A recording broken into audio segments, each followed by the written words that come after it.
아이고, 예, 정 의원님 안녕하세요. 예, 박태순 선생님이 이 공주까지 어쩐 일이세요? 예, 오늘 정 의원님 뵈러 왔습니다. 김영광 실장님도 같이 오셨네. 예, 잠깐만요. 아이고, 이 코로나 바이러스 때문에 코로나19 함께 이겨냅시다. 예, 하고 있는데 네, 코로나19 사태 때문에 예, 종전의 선거운동 방식이 다 사라졌어요. 예, 예, 그래서 대면 접촉이 거의 불가능하기 때문에 네, 이렇게 예. 길거리 한복판에 서서 예, 아침 저녁으로 인사 드리는 것으로 대신하고 있어요. 예. 이 코로나19 때문에 보니까 아침에 좀 새벽에 쭉 이쪽 이 공주 돌아보니까 그야말로 썰렁하기 짝이 없군요. 전체가. 공주, 부여, 청양, 우리 충청권, 대한민국 전역이 다 마찬가지 아니겠습니까? 그렇습니다. 그렇게 빵 하는 거는 응원해 주시는 아이고. 겁니다. 정적을 울려주시고. 예. 감사합니다. 감사합니다. 예. 예, 이제 자세한 이야기는 이제 사무실에 가서 나중에 어쨌든 듣도록 하겠습니다. 우리가 예. 정파를 초월해서 네. 빨리 이 국난 사태를 극복할 수 있도록 네. 머리를 맞대고 네. 힘을 모으고 해야 되겠어요. 예. 네. 예. 자, 그러면 아침 계속 인사하시고요. 한 감사합니다. 말씀 더 드리면은 네. 이 보건 문제도 보건 문제지만 네. 경제입니다. 경제. 경제죠. 이 미중류의 경제 위기 상황과 맞닥뜨렸어요. 네. 지금 퍼펙트 스톰이 밀려오고 있고 예, 과거 IMF 위기 예. 또 리만 브라더스 위기는 저리 가라라는 거예요. 네. 이게 지금 전 세계가 팬데믹 위기 상황에 처했는데 네. 앞으로 경제가 걱정입니다. 이 국민들이 길바닥에 나앉게 생기지 않았습니까? 그렇습니다. 특히 무슨 재난기금 활용한다고 하는데 네. 이게 무슨 전 국민에게 100만 원 퍼준다는 건 얘기가 안 되고 예. 지금 당장 어려운 분들에게 선별적으로 네네. 지원해 주는 것을 저는 제안합니다.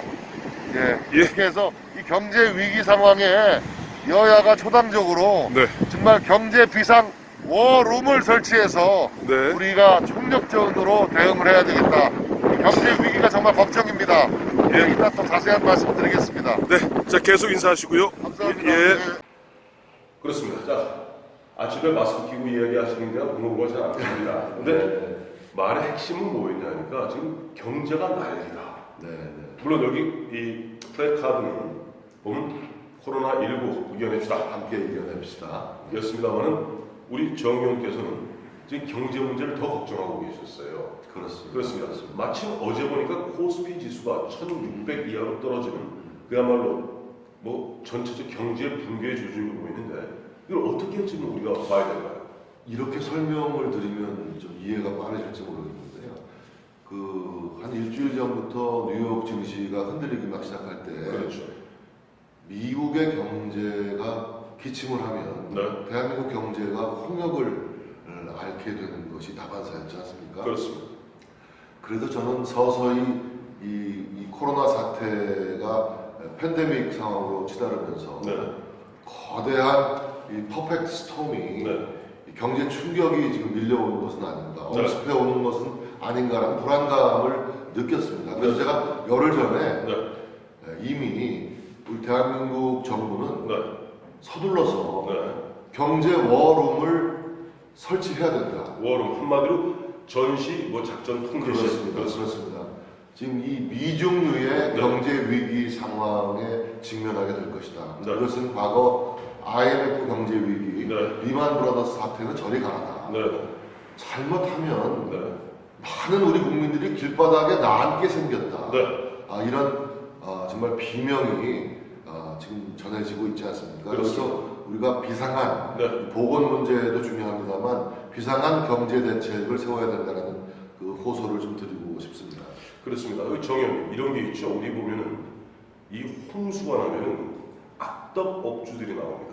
평상시에 보면 산업 폐기물 등등을 숨겨놓고 있다가 홍수 물난이라면 거기다 슬그머니 버리는 사람들이 있어요. 대한민국 그런 악덕 업주가 있습니다.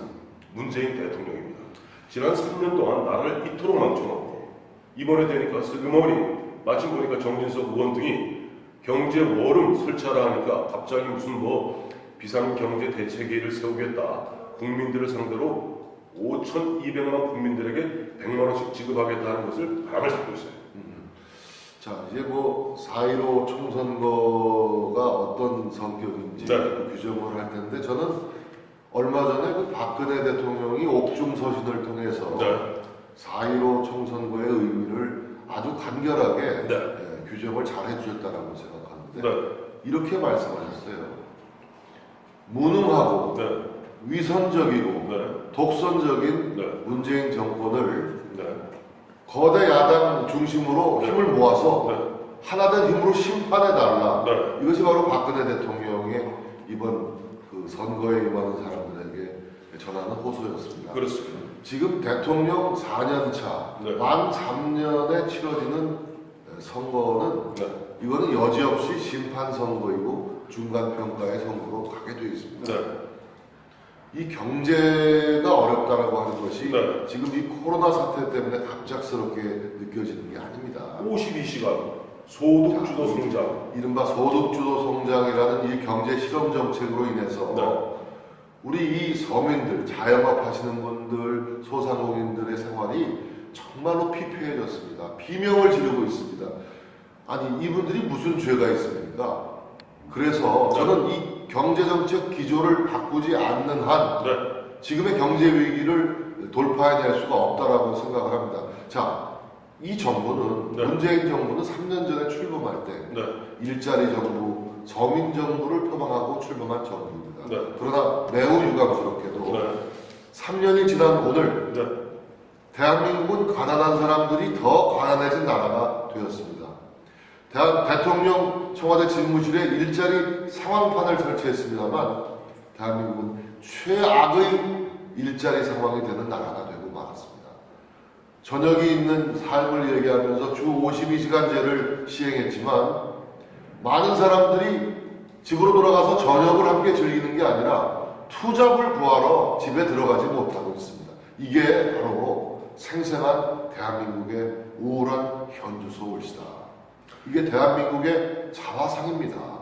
참으로 우울하고 쓸쓸하고 비관적이기 짝이 없다. 그럼 어떻게 해야 되느냐? 4월 15일 선거를 통해서 의회 권력을 새로운 세력에게 맡겨서 대통령이 일탈한 정책, 대한민국이 가야 될 정방향에서 일탈한 정책을 바로잡을 수 있도록 정상화시킬 수 있도록 해야 된다. 국민들이 그 힘을 발휘할 수 있는 것은 오직 투표밖에 없다. 그래서 저는 4.15 선거의 한 표 한 표 투표가 대통령 권력보다 강하다라고 주장하고 이렇게 다니고 있습니다.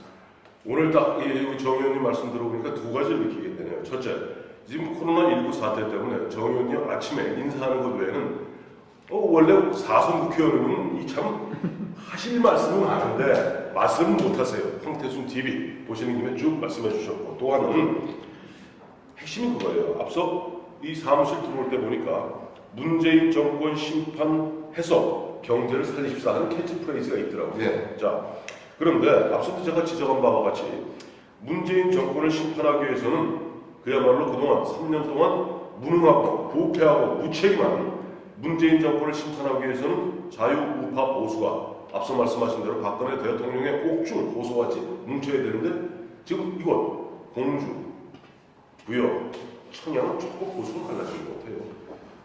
그렇습니다. 지금 이제 공천 결과가 나왔는데 네. 지금 이제 무소속 출마를 공언하신 한 후보가 계십니다. 네. 그래서 그러나 네. 아마 우리 많은 분들이 설득을 하고 있고 네. 또 그 어른이 국가관과 애국심이 투철하신 분이기 때문에 네. 보수가 분열된 채로 선거에 임하지 아니하고 네. 그야말로 하나된 힘으로 네. 하나된 힘으로 대동단결해서 선거에 임할 수 있도록 모든 노력을 다해서 설득해 나갈 생각이고요. 네. 아까 좀 전에 말씀하신 그 재난 대책 자금 100만 원씩 그 52조. 문제에 대해서 예. 아직 우리 당론이 결정되어 있는지 모르겠습니다만 네. 저는 이 재난 구호 차원의 자금을 지원하는 것에 대해서 근본적으로 반대하지 않습니다. 그렇죠. 필요한 것이라고 보는데 지금 정부 일각에서 얘기되어지는 바와 같이 모든 국민들에게 1인당 100만 원씩 지급한다? 한 51조 재정이 필요한데 이건 넌센스입니다. 지금 선별적으로 어려운 사람에게 먼저 전 구호 차원에서 자금이 지원돼야지 아니 무슨 재벌 아들들에게 똑같이 100만 원을 지원한다? 멀쩡하게 정규직 지원을 받는 이런 월급 그 대기업 다니는 이런 수요사원들에게 1인당 100만 원씩을 지급한다?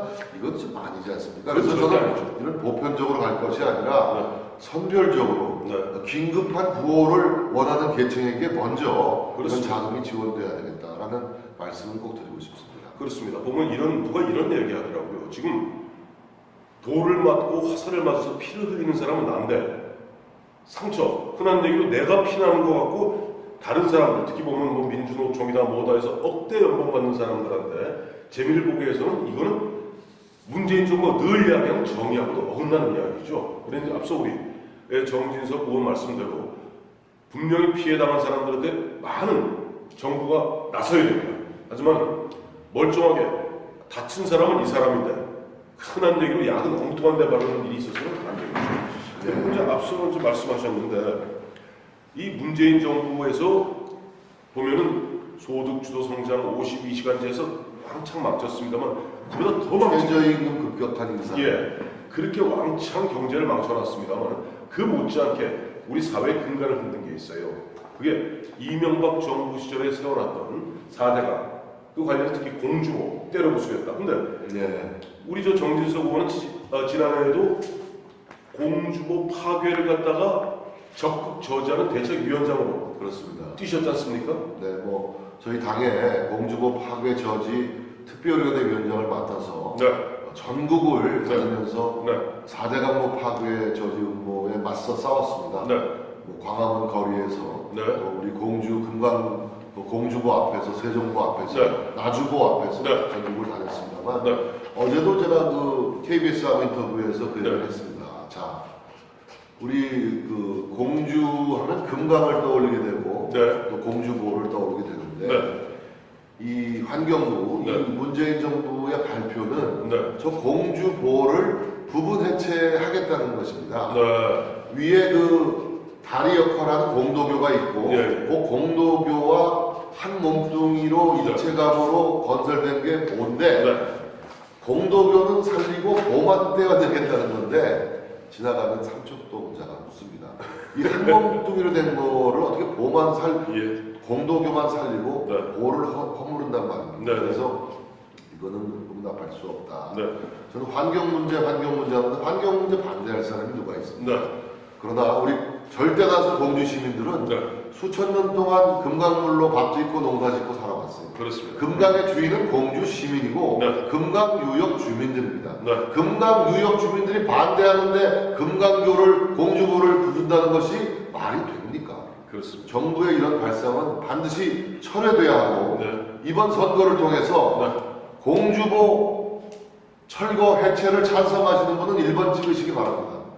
공주보 해체 철거를 반대하신다면 기호 2번 정진석에게 표를 몰아주시기 바랍니다. 정진석이 당선되는 순간 공주보 해체 철거 계획은 철회되는 것으로 봐도 무방하다. 저는 이렇게 감히 말씀드리겠습니다.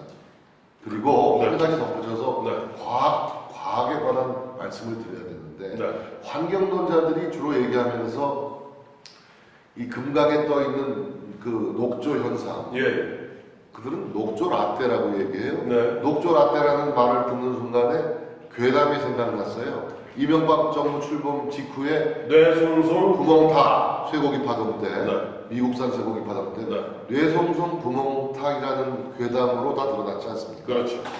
그 생각이 났어요. 자, 강원도 소양댐도 이 사람들이 주장하는 대로 물을 담아놓은 거 아닙니까? 그렇죠. 근데 거기는 왜 녹조 현상이 이런 데는 안 생깁니까? 이것은 보를 만들어서 물을 담아놨기 때문에 녹조 현상이 생기는 게 아니고 지류 지천에서 그 금강줄기로 새어 들어가는 폐수 이런 것에 함유되어 있는 인, 질소 이런 성분들이 온도가 상승했을 때 나타나는 현상이 녹조 현상이라는 것이 네. 과학적으로 다 입증이 되고 있어요. 네. 이화여자 대학교의 박석순 교수 같은 분들이 이 강과 환경에 대한 세계적인 권위자입니다. 그렇죠. 이분이 다 과학적으로 입증해서 설명을 했는데도 네. 이 환경론자들은 막무가내로 네. 뭐 대자연환이 뭐니 하면서 얘기하고 있는데 이 강을 현대 문명이 잘 좋게 조화롭게 우리 인간에게 유리하게 활용할 생각을 해야지 네. 무슨 구석기 시대 강으로 돌아간다는 취지라면 동의할 수가 없는 것이고 네. 지금 독일의 라인강, 영국의 테임스강, 세네. 미시시피, 미국의 미시시피강, 네. 프랑스의 세드강도 다 40개, 50개의 보들이 다 있어요. 맞아요. 세계 선진국의 이 본류 강에도 수십 개의 보가 설치되어 있지 않습니까? 그렇습니다. 그래서 이 천문학적인 국민 혈세를 들여서 건설한 이 4대 강보를 자연화시킨다는 명분하에 이걸 다시 깨부시겠다? 부시는데 또다시 천문학적인 돈이 들어간다. 이런 넌센스, 이거는 우리가 그만 이런 논란을 종식시켜야 되겠다. 제가 이런 얘기를 하는 것을 어떤 다른 정치 진영에서는 정치적으로 제가 선동한다고 하는데, 아니 여러분, 공주보를 때려 부신다고 정부가 나섰는데 이걸 반대하는 이야기를 하지 않는 그 지역 국회의원이 과연 정당합니까? 당연히 저는 반대할 수밖에 없는 것 아닙니까? 왜? 절대 다수의 우리 유권자들, 공유 시민들이 반대하는 일이기 때문에 우리 충청인들이 극구 만류하고 저항하는 일이기 때문에 네. 제가 그들을 대변하고 있는 것입니다. 그렇습니다. 우리 정 의원님은 4선 국회의원이고 네, 청와대 정무수석도 하셨고 네, 국회 사무총장도 하셨고 특히 이제 보니까 앞서 보는 천문학적 돈을 들여서 만든 이런 표현을 쓰셨는데 이 좌파 정치인들, 문재인 대통령 비롯해서 좌파 정치인들의 공통점이 있습니다. 자기가 땀 흘려 돈 벌어본 적이 없어요. 돈 알기는 우습게 합니다. 그러다 보니까 지금 이번에도 보면 각 100만 원씩 51조, 52조를 막 뿌리겠다고 얘기하는데 51조면요. 네. 정부에서 KTX 경부선 한 3개만 그렇습니다. 그거 갖다 한 번에 쫙 뿌려버리고 말겠다는 것인데 지난해는 이제 미래통합당, 그때는 미래통합당이 아니죠. 자유한국당이 경제파탄 대책특위 위원장도 하셨죠. 그렇습니다. 4대강 파괴 저지 특별위원장, 네. 경제파탄 대책특위 네. 위원장도 그 한일 간의 네. 수출 규제 네. 대책특별위원장에서 네. 특위위원장을 제가 3개를 맡아서 네. 대여 투쟁에 선봉에 섰습니다. 네. 당연히 4선 중진으로서 네. 뒤로 물러나 있지 않고 네. 대여 투쟁에 앞장서 왔다는 것을 자부심을 느끼고 있고요. 네. 저는 정치 20년 하는 동안에 권력에 줄 서는 일 없습니다. 제가 어떤 계파에 소속된 적도 없었고, 예. 우리 충청도 정치인들 대개가 그렇습니다만은 네. 이 편향되거나 네. 편파적이지 않습니다. 네. 중심을 잡고 네. 그 균형추 역할을 하면서 네. 상식에 입각한 시시비비를 가리는 네. 그런 성향이 강하거든요. 네. 그래서 이 패권주의 정치를 종식시키기 위해서는 네. 우리 충청도의 정치적인 리더십이 좀 발현돼야 되겠다라는 개인적인 기대를 가지고 있습니다. 예, 그 기대를 말씀하시니까 앞서도 이제 어느 계파에 속하지 않았다는 말씀을 하셨는데 그러다 보니까 대한민국 최초로 원외 원내대표를 하셨어요. 원외 원내대표를 하실 때 그때 친박한테 사실은 치이고 비박한테도 치이고 그래서 예. 낀박입니다. 제가 20대 국회 초대 원내대표로 선출이 되었습니다. 나경원 의원하고 결혼했는데 제가 나경원 의원보다 표를 상당히 많이 받았던 기억이 나는데 예. 나경원 의원도 아주 훌륭하게 원내대표를 이후에 수행을 네. 해주셨고 한데 제가 그랬습니다. 영국 정치 속담에 네. 이 중도의 길을 가는 것은 고속도로 가운데 중앙선에 혼자 서 있는 것만큼 위험하다라는 속담이 있지만 그 속담을 인용하면서 네. 제가 선거 정책 발표를 했습니다. 네. 그 당시 새누리당에서 가장 시급히 개선해야 될 점은 바로 계파주의 종식이다. 네. 우리가 20대 선거에서 패배한 가장 큰 이유는 네. 이 계파 갈등 때문에 그랬다. 네. 그래서 우리가 이 계파주의를 서둘러 극복하는 데 지혜를 모아야 되겠다. 네. 그러기 위해서는 나는 아무리 위험해도 고속도로 중앙선을 지키겠노라 네. 라고 제가 말씀드렸던 기억이 납니다. 이 숙제, 이 과제는 여전히 진행형입니다. 그리고 또 계속 우리가 과제로서 해결해야 될 숙제라고 생각하는데 우리 황교안 대표님이 오신 다음에 실제로 제1야당인 우리 미래통합당은 계파주의를 완전히 극복했다. 그리고 이번 공천에 이런저런 갈등 양상도 뭐 노정시켰습니다만은 사실 하나하나 놓고 보면 큰 성과가 있었다라고 저는 자평하고 싶어요. 4년 전 공천 때랑 비교해 보면 상당한 혁신 공천, 개혁 공천, 계파주의 극복 공천에 성공한 것이 아닌가라는 평가를 내드리고 싶고 그 가운데는 황교안 대표의 공이 크다. 저는 그렇게 생각을 합니다. 예, 그렇습니다. 자, 앞서도 보면 충청도 사람들은 그야말로 침묵을 지키 가만히 있는 듯하지만 중도를 지키다 보니까 사실은 이리저리 치이기도 하지만 그럼에도 불구하고 항상 정의로웠다 하는 그런 뜻을 받아들이는데 충청도에서 전 두 가지 생각하게 되는 게 충청도에서 대통령이 한 번 안 나왔어요. 그리고 충청도에서 국무총리는 여러 번 나왔습니다만 국회의장은 강창희 의장이 유일해요. 대전 출신. 대전 출신입니다. 충남 출신은 아직 없다고 제가 그런데 앞서 말씀하셨습니다만 지금 문재인 정부 들어서 지난 3년 동안에 자 행정부 권력, 지방의회 권력, 그 다음에 청와대 권력은 물론이거니와 심지어는 사법부조차도 김명수 대법원장을 이른바 채용해서 채용해서 배웠습니다. 사법부도 완벽하게 장악했고 검찰이 손에 잘 안 잡히니까 공수처까지 만들었어요. 유일하게 남은 것이 의회 권력입니다. 이제 의회 권력마저도 잡아채우려고 별 난리를 다 칩니다만은 국민들 입장에서는 그걸 순순히 놔주지 않을 거예요. 자, 앞서 의회 권력을 갖다가 우리가 지키는 것이 결국은 대한민국을 살리는 일입니다.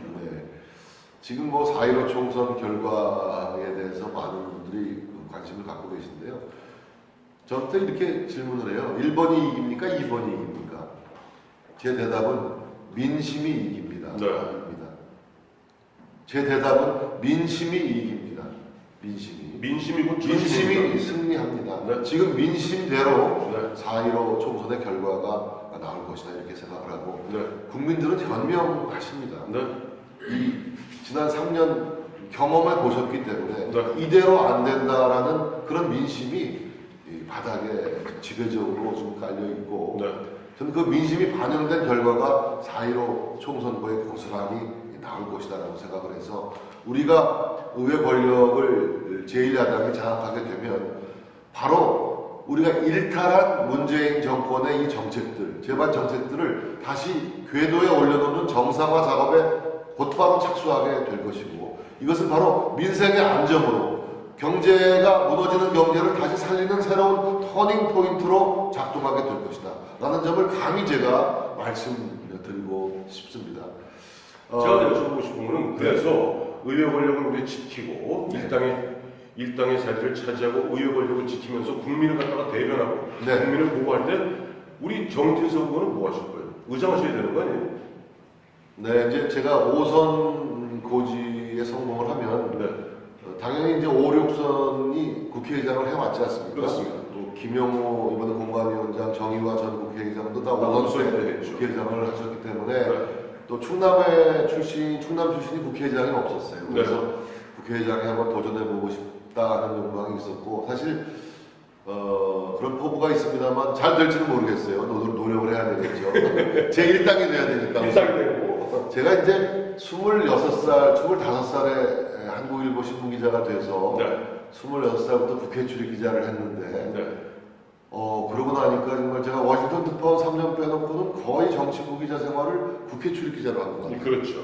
그때 제가 우리 정진석 기자를 뵀던 것도 이미 20몇 년 전에 박철원 장관님 보좌관 수석 보좌관을 하실 때 그때 만나 뵀죠. 그리고서 기자 생활을 접고 정치를 시작한 지 벌써 20년 됐어요. 그렇죠. 20년 됐고 그래서 또 제가 국회직을 많이 했지 않습니까? 그렇죠. 국회직을 제가 운영위원장, 정보위원장, 규제개혁특별위원장, 또 당원내대표, 또 국회 사무총장, 또 국회의장 비서실장까지 국회의 요직을 다 거쳤어요. 그러니까 제가 35, 6년을 국회가 저의 평생 일터가 되어버려서 국회를 떼고는 제가 그 사회생활 설명이 잘 안 되는 입장입니다. 그래서 제가 5선에 성공한다면 감히 입법부 수장에 도전하겠다라는 말씀을 주위 분들에게 드리고 있습니다. 그래서 막연히 무슨 제 개인적인 영광이 아니라 제가 입법부 수장 국회의장에 만약에 선출이 된다면 이것은 우리